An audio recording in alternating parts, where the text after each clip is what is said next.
নমস্কাৰ smart education চেনেললৈ সকলোলৈ স্বাগতম জনাইছো আজি পেৰিছ অলিম্পিক্স 2024 ৰ কেইটামান প্ৰশ্নলৈ আহিছো আজি প্ৰথম প্ৰশ্নটো হ'ল How many medals were won by India at Paris Olympics 2024 Paris Olympic 2024 ভাৰতে কিমানটা পদক জিকিছিল 5, 6, 7, 12.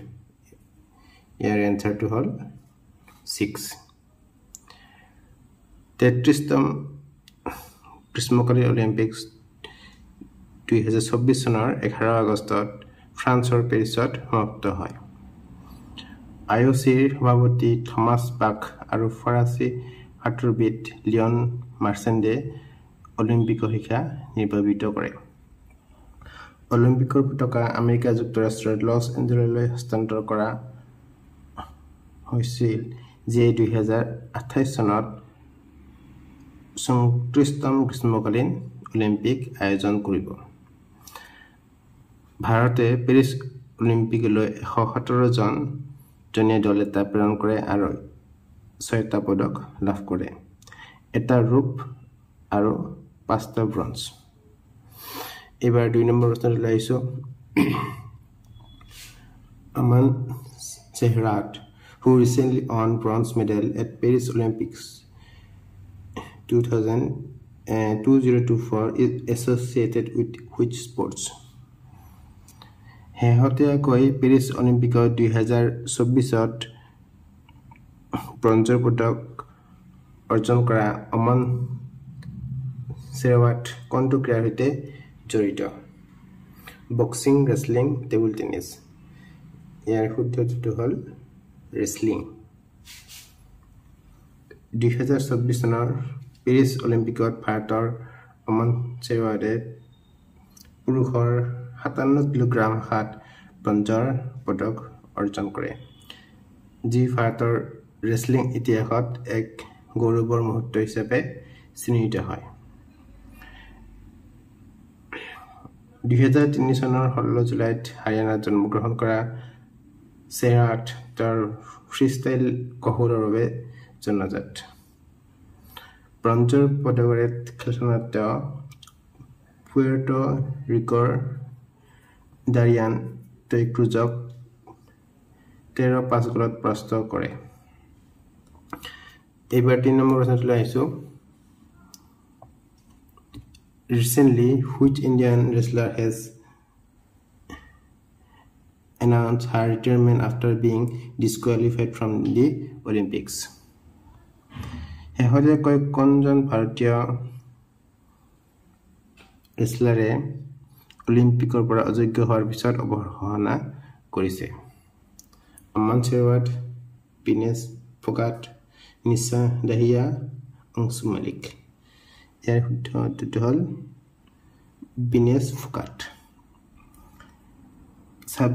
29 বছৰীয়া ভাৰতীয় ৰেসলাৰ বিনেশ ফোগাটে 50 কিলোগ্ৰাম শাখাত সোণৰ পদক ৰখাৰ পূৰ্বে 100 গ্ৰাম ওজন ৰখাৰ বাবে অলিম্পিকৰ পৰা অযোগ্য ঘোষণা কৰাৰ পিছত অৱসৰ ঘোষণা কৰে তেওঁ অত্যাধিক ওজন হ্ৰাস কৰাৰ পৰিপ্ৰেক্ষিতৰ পৰা গুৰুতৰ ডিহাইড্ৰেচন উল্লেখ কৰি ক্ৰীড়াৰ বাবে মধ্যস্থতা আদালতৰ ওচৰত যুটীয়া ৰূপৰ পদক প্ৰদান কৰিবলৈ আহ্বান জনাইছিল আৰু বিভিন্ন ওজন শ্ৰেণীত 3বাৰ অলিম্পিয়ান ফোগাটে ৰাজত্ব কৰা চেম্পিয়ন ইউক সুসাকিক পৰাস্ত কৰা প্ৰথম আন্তঃৰাষ্ট্ৰীয় ৰেসলাৰ আৰু 2024 চনত অলিম্পিকৰ ফাইনেলত উপনীত হোৱা প্ৰথম ভাৰতীয় মহিলা ৰেসলাৰ হিচাপে পৰিগণিত হয়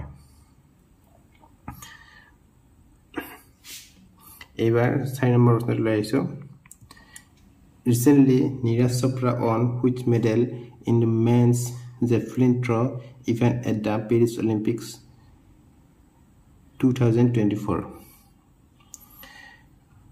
শেহতীয়াকৈ নীৰজ চোপ্ৰাই পেৰিছ অলিম্পিক 2024ত পুৰুষ জেভলিন থ্ৰ ইভেণ্টত কোনটো পদক জিকিছিল গ'ল্ড চিলভাৰ ব্ৰঞ্জ নন ইয়াৰে শুদ্ধটো হ'ল চিলভাৰ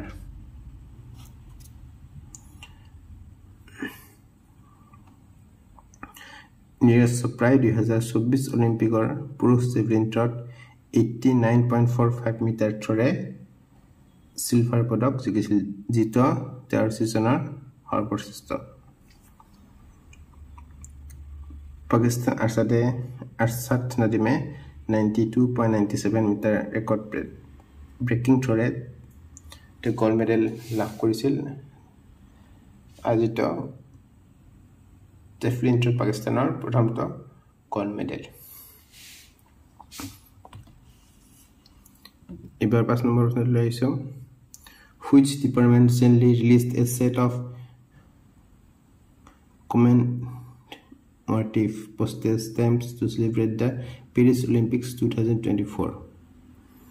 কোন বিভাগে শেহতীয়াকৈ পেৰিছ অলিম্পিক 2024 উদযাপন কৰিবলৈ স্মাৰক ডাক টিকটৰ এটা ছেট মুকলি কৰিছিল? Department of financial service, department of post, department of telecommunications. ইয়াৰ শুদ্ধ উত্তৰটো হ'ল ডিপাৰ্টমেণ্ট অফ পোষ্ট। এইবাৰ শেষৰ প্ৰশ্নটো লৈ আহিছোঁ। Which two countries have been banned from particularly in the Paris Olympics 2024? Paris Olympic 2024 কোন দুখন দেশক অংশগ্ৰহণ কৰিবলৈ নিষিদ্ধ কৰা হৈছে? Russia and Belarus, Austria and Cyprus, Germany and France, Romania and Bulgaria. ইয়াৰ শুদ্ধ উত্তৰটো হ'ল ৰাছিয়া এণ্ড বেলাৰুছ।